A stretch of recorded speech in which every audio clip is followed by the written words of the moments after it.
சீமான் என்ற திரள்நீதி திருடன் பிரபாகரன் இறந்ததற்கு பிறகு அவன் சங்ககிரி ராஜ்குமார் எடிட் செய்து கொடுத்த போட்டோ வைத்துக் கொண்டு உலக மக்களை எல்லாம் எப்படியெல்லாம் ஏமாற்றியிருக்கிறான், உலகம் முழுவதும் வாழ்ந்து கொண்டிருக்கும் ஈழத்தமிழர்கள் வந்து எப்படியெல்லாம் ஏமாற்றி பணம் பறித்திருக்கிறான் என்பதை உண்மையான போட்டோவை, அதாவது சீமான் பிரபாகரனை சந்தித்த அந்த 8 முதல் 9 நிமிடம் உள்ள அந்த போட்டோவையும் வீடியோவையும் கையில் வைத்திருக்கும் திரு சந்தோஷ் அவர்கள் பேட்டி எடுத்திருக்கிறார். அந்த பேட்டியை நம்ம இந்த வீடியோட கடைசியில நான் லிங்க் பண்றேன், பாருங்க. 2007ஆம் ஆண்டு முதலாக அவர் கனடாவில் ஒரு வீடியோ பேசியிருந்தாராம்.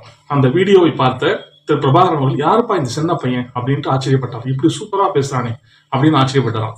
1966ஆம் ஆண்டு பிறந்த சீமான் 2007ஆம் ஆண்டில் 41 வயதில் சின்ன பையனாக தோற்றமளித்திருக்கிறார். அதாவது பிரபாகரனுடைய கண்ணுக்கு ஆச்சரியப்பட்டு அதற்கு பிறகு 3 வருஷம்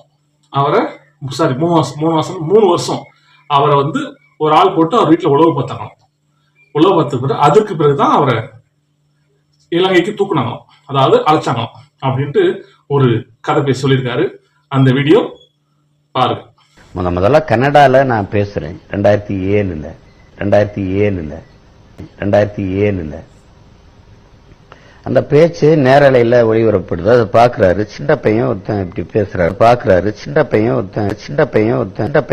இப்படி பேசுறாரு அப்படின்ட்டு அதுல இருந்து என் மேல ஒரு இது. அப்புறம் தொடர்ச்சியா நான் பெரியாரிய இயக்கங்கள், அன்னக்குளத்தூர் மணி அவங்க மேடைகள்ல, மற்ற மேடைகள்ல அது நாடு விடுதலை இதை பற்றி பேசிட்டது எல்லாத்தையும் கேட்டு அது உள்வாங்கி வச்சிருந்த ஒரு தலைவன் என் வீட்டுல வந்து உழவு போடுறாரு.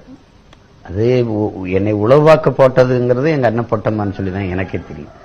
ஒரு தம்பியை போடுறாங்க. அந்த தம்பி என் வீட்டிலேயே இருக்கிறாரு. அவரு திரைப்படத்துல படிக்க வந்திருக்கேன்னா நான் திரைப்படத்துறையில சேர்த்து விட்டேன். என் தம்பி செளி என்று சேர்த்து விட்டேன். அவரு எங்க அண்ணன் பேசும்போதுதான் தெரியும். அவரு வீட்டுல ஒருத்தரை போட்டிருந்தேன் அப்படின்னு. எதுக்கு? உன்னை உழவு பார்க்க தாண்டா அப்படின்னு. என்னையும் உழவு பார்க்கப்பா? இது எங்க அண்ணனுக்கு தெரியுமா? ஒன்னு சொல்லிதாண்டா போட்டேன். அவரு அதுதான் ரொம்ப கவலை. உங்க அண்ணன் சொல்லிதாண்டா போட்டேன் அப்படின்னாரு. குடுவையா இருக்கு. சரி, இது போய் எங்க அண்ணன் போய் என்னை உழவு பார்க்க ஆள் அனுப்பிங்களா கேட்க முடியுமா? போட்டு அவன் 3 வருஷம்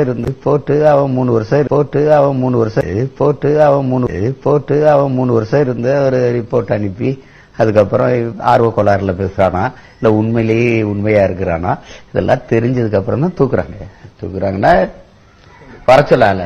எனக்கே எங்க அண்ணனை பார்க்கும்போது உண்மையிலேயே இந்த ஆளு பெரிய ஆள் தான்டா, நம்மள எப்படா தேர்வு பண்ணாரு வேறு டபாட்டுக்கு.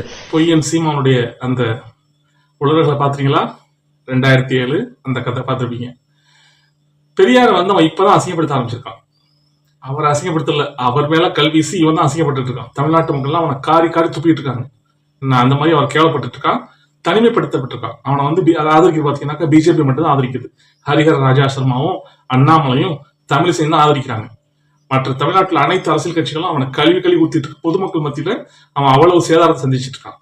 இதுதான் வந்து இன்றைய நிலைமை, கலந்து வரும். ஈரோடு தொகுதியில அவங்க பிரச்சாரம் பண்ண இப்போ இல்ல பாருங்க, நெத்தில பட்டம் போட்டுருக்காரு ஒருத்தர், கையில வந்து 2-4 கயிறு கலர் கயிறு கட்டியிருக்காரு. ஆனா அவர் வந்து அவனை தடுக்கிறாரு. நீ எப்படா உள்ள வரலாம், எங்க பெரியாரை பத்தி பேசிட்டு இருக்கு அப்படின்ட்டு அப்படி ஒரு கேள்வி. இதான் தமிழ்நாடு வந்து பெரியார் மண்ணு சொன்னாக்கா ஆன்மீகத்துல எல்லாமே ஆன்மீகம் தான். கிட்டத்தட்ட 90% மக்கள் வந்து கடவுள் நம்பிக்கை உள்ளவர்கள் தான்.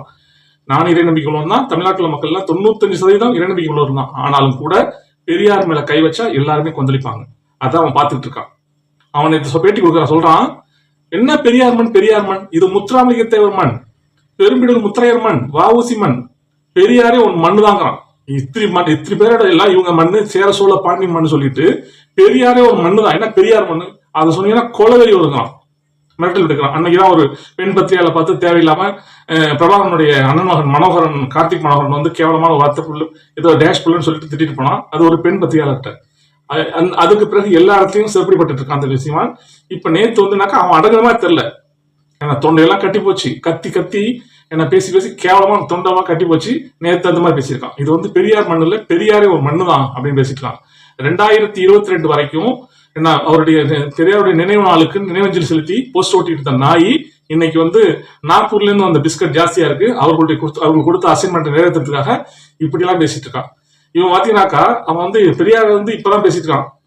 இறந்து போன மனிதர்கள் வந்து அவர் வந்து ஒரு நல்ல மனிதர்கள் இல்லாவிட்டாலும் கூட, மோசமா நடத்தி கொண்ட மனிதர்களாக இல்லாவிட்டாலும் கூட இறந்து போன மனிதர்கள் பற்றி பேசக்கூடாது என்பது தமிழ்நாட்டுடைய பாரம்பரிய மரபு. ஆனா பாத்தீங்கன்னா தமிழ்நாட்டுல வந்து பெரியார் என்ற மாமனிதர் அவர் வந்து சமத்துவம், சகோதரத்துவம், பெண் உரிமை, அப்புறம் சமூக நீதி அப்படின்ட்டு எல்லா நிலையிலும் அவர் தமிழ்நாட்டு மக்களுக்காக ஒரு மிகச்சிறந்த பங்களிப்பு செஞ்சிருக்காரு. அந்த மனிதரை பற்றி இவன் கேவலமா பேசிட்டு இருக்கான். ஆனா பாத்தீங்கன்னாக்கா அவன் வந்து இப்பதான் பேசிட்டு இருக்கான். இவன் நாளா வந்து பெரியார் மேடைகள்ல பெரியார புகழ்ந்து பேசிதான் அவன் வந்து ஒரு லைம் லைட்டுக்கு வந்தான். ஏன்னா பெரியார் இயக்க மேடைகள்ல 300 ரூபாய் பேட்டா வாங்கிட்டு பேசுற நாய் தான் இது. அவன் ஆரம்ப கட்டத்துல அவன் பேசுற பேச்செல்லாம் பார்த்தாக்கா, ஏன்னா விமானம் ஓட்டுகிறார்கள், சைக்கிள் ஓட்டுகிறார்கள், ஆட்டோ ஓட்டுகிறார்கள், இதற்கெல்லாம் காரணம் தந்தை பெரியார் தான், பெண்கள் இதெல்லாம் செய்யறாங்க அப்படின்ட்டு ஒரு மாதிரி முக்கி பேசுவான். அப்படி இருந்தப்ப அந்த பெரியார் இயக்க மேடைகள்ல பேசிதான் பிராக்டிஸ் ஆகி இப்போ வந்து பெரியாரை பத்தியே தப்பு தவற பேசிட்டு இருக்கான். பரவாயில்ல, பெரியாரை பத்தி அவன் ஏற்கனவே சொல்லிதான், நான் சொல்றது வந்து எப்படி ஏற்றுக்கணும் இல்லை, உன்னை வெங்காயம் விளக்கமாத்த ஓரம் கட்டி வச்சுட்டு உன்னோட சுய அறிவை கொண்டு சிந்தி அப்படின்னு சொல்லியிருக்காரு. நீ வந்து எவ்வளவு பேசினாலும் பெரியாரை பத்தி தமிழ்நாட்டு மக்களுக்கு தெரியும். பெரியார் வந்து அவன் இப்பதான் பேசிட்டு இருக்கான். ஆனா பாத்தீங்கன்னாக்கா பிரபாகரன் அவர்களை 2010 2009 அவர் வந்து அந்த இறுதிப் போரில் கொல்லப்பட்ட பிறகு அப்படியே அந்த சங்ககிரி ராஜ்குமார் அவர் எடிட் பண்ணி கொடுத்த வீடியோ போட்டோ வச்சுக்கிட்டு உலக மக்கள் எல்லோரையும் ஏமாத்திருக்கான். அந்த சந்தோஷ் வந்து கொதிக்கிறார். 16 வருஷங்கிறத ஒரு போட்டோ எடுத்த காலத்துல சொல்றாரு. அவர் வந்து இலங்கையில போய் அந்த சந்தோஷ் வந்து இவனையும் சீமானும் பிரபாகரன் நிக்கிற மாதிரி இந்த போட்டோ எடுத்து அவர் அதை கணக்கு வச்சு 14 வருஷம் சொல்றாரு. ஆனா இவன் பாத்தீங்கன்னாக்கா பிரபாகரன் உயிரோடு இருக்க வரை அதை பத்தி பேசவே இல்லை. அவர் எப்படா சாவான்னு வெயிட் பண்ணிட்டு இந்த சங்ககிரி ராஜ்குமார் எடிட் பண்ணி கொடுத்த வீடியோ வச்சு போட்டோ வச்சுக்கிட்டு உலக மக்கள் எல்லாரையும் ஏமாத்திருக்க உலக தமிழர்கள். இவன் வந்து அவர் பிரபாகரன் இறந்த பிறகு பாத்தீங்கன்னாக்கா அந்த போட்டோ வச்சுக்கிட்டு அவன் கதையை விட ஆரம்பிச்சிட்டான்.